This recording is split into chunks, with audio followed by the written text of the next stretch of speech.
اور جس دن میں یہاں آیا ہوں رمضان تھا, میں آیا ہوں, میں نے اپنے گھر میں جو افطاری کی ہے وہ پہلا کھانا تھا 2 مہینے بعد. افطاری کے بعد میرا پیٹ, بولو بھائی, خراب. میں نے کہا یہ کیا ہو گیا؟ یہ تھا تیل. کیا تھا بھائی؟ ٹھیک ہے آپ کا نہیں ہوتا ہوگا, میں یہ نہیں کہہ رہا ہر ایک پر, لیکن اس سے یہ تو پتہ چل رہا ہے کہ یہ انسانی صحت کے لیے نقصان دہ. کسی پر زیادہ اثر ہو رہا ہے, کسی کا پیٹ خراب ہو رہا ہے تو کسی کی دوسری چیزیں خراب ہو رہی ہیں. جو پیٹ نہیں خراب کر رہا تو کچھ اور خراب کر رہا ہے پھر یہ. اب میں قرآن و حدیث سے اس کے دلائل لیتا ہوں. بات آ رہی ہے؟ اب میں کس سے دلائل لیتا ہوں؟ قرآن سے. اللہ کے کلام سے زیادہ سچا کلام کس کا ہو سکتا ہے میرے بھائی؟ اللہ کے کلام سے زیادہ کوئی کلام سچا ہو سکتا ہے؟ میں نے ایک دفعہ بیان کیا تھا اسلام اور صحت پارٹ 1 اور پارٹ 2, اس میں صرف قرآن سے دلائل دیے تھے کہ صحت کے حوالے سے قرآن اور سنت میں جو ہمیں چیزیں ملتی ہیں وہ 100% اس تحقیق کے مطابق ہیں جو آج میڈیکل سائنس. چند چیزوں میں اختلاف ہے, میڈیکل سائنس اس سے بھی رجوع کر لے گی. 1-2 چیزیں جس میں میڈیکل سائنس کا اور قرآن کا اختلاف ہے, لیکن جہاں 99 چیزیں میڈیکل سائنس نے مان لی ہیں وہ 1% بھی انشاءاللہ مان لے گی, کیونکہ اللہ کے علم سے زیادہ کسی کا علم نہیں ہو سکتا. وہ کیا تھا؟ قرآن مجید میں آتا ہے حرمنا علیہم شحومہما, ہم نے بنی اسرائیل پر, یہودیوں پر ان کے گناہوں کی وجہ سے اونٹ کی چربی کو حرام کر دیا تھا.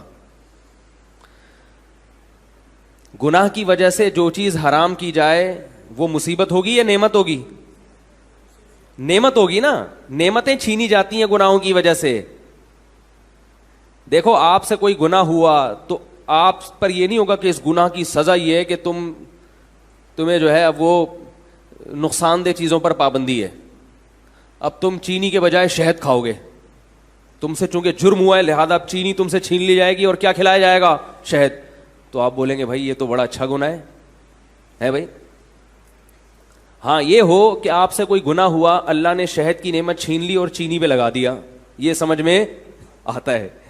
ہمارے حضرت مفتی رشید احمد صاحب فرمایا کرتے تھے کہ یہ گناہوں کا وبال ہے کہ اللہ نے چائے سے ہٹا کے ہمیں کس پہ لگا, دودھ سے ہٹا کے ہمیں کس پہ لگا دیا؟ چائے پہ. دودھ اور لسی سے ہٹا کے کہاں لگ گئے ہم لوگ؟ چائے پہ. تو اللہ فرماتے ہیں بنی اسرائیل سے ایسے بڑے بڑے جرائم ہوئے تھے یہودیوں سے کہ ہم نے اونٹ کی چربی ان پر حرام کر دی. اس سے پتہ چلا ہے کہ یہ بڑی نعمت کی چیز تھی اونٹ کی چربی, جو اللہ نے گناہوں کی وجہ سے بنی اسرائیل پر حرام کر دی. گوشت حرام نہیں کیا, کیا حرام کر دی؟ اس کا یہ مطلب نہیں کہ گوشت تو اصل ہے, وہ چربی تو اس میں تڑکا لگانے کے لیے. اب ایسا نہ ہو کہ آپ گوشت میں چربی پکا کے کھانا شروع کر دیں فضائل سن کے. گوشت اصل ہے, اس میں تڑکا کس کا لگے گا؟ چربی کا, کیونکہ اللہ نے گوشت زیادہ پیدا کیا اور چربی تھوڑی پیدا کی, یہ بتانے کے لیے کہ اس کے ساتھ ملی ہوئی ہے. تو دیکھو اللہ تعالیٰ نے یہودیوں پہ چربی کو حرام کیا, اونٹ کی چربی, کہ یہ اتنی نفیس نعمت تمہیں کھانے کی اجازت نہیں ہے. گائے کی چربی بھی اور بھی, یہ دونوں چربی اللہ نے کیا کر دی بنی اسرائیل پر. کئی سالوں تک بنی اسرائیل اس سے دور رہے ہیں, یہ اللہ کی اس نعمت سے. پھر جب رسول اللہ صلی اللہ علیہ وسلم نے چربی کو حلال کیا اور بتایا کہ یہ حلال ہے, تو بنی اسرائیل نے اعتراض کیا کہ یہ تو کیا ہے؟ حرام ہے, یہ نہیں کھا سکتے. تو اللہ نے بتایا کہ ہم نے ان کے گناہوں کی وجہ سے ان پر حرام کیا تھا, اصل میں یہ اللہ کی نعمت ہے, یہ حرام نہیں ہے. تو اس سے پتہ چلتا ہے میرے بھائی کہ قدرتی چیزوں کا کوئی آلٹرنیٹ نہیں ہے. اپنے بچوں کو معذرت کے ساتھ چربی کھلایا کریں.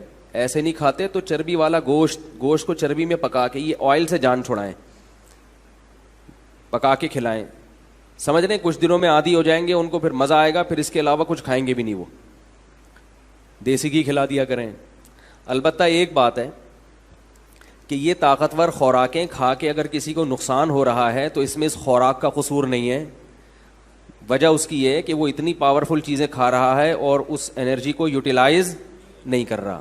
ایسی صورت میں تو شہد بھی کھاؤ گے تو نقصان دے گا. بھائی یہ جو کوکنگ آئل ہے نا, یہ کھا کے کچھ بھی نہیں کرو, ورزش کرو نہیں کرو تو بھی نقصان ہے. یہ چیزیں ہی نقصان دہ ہیں.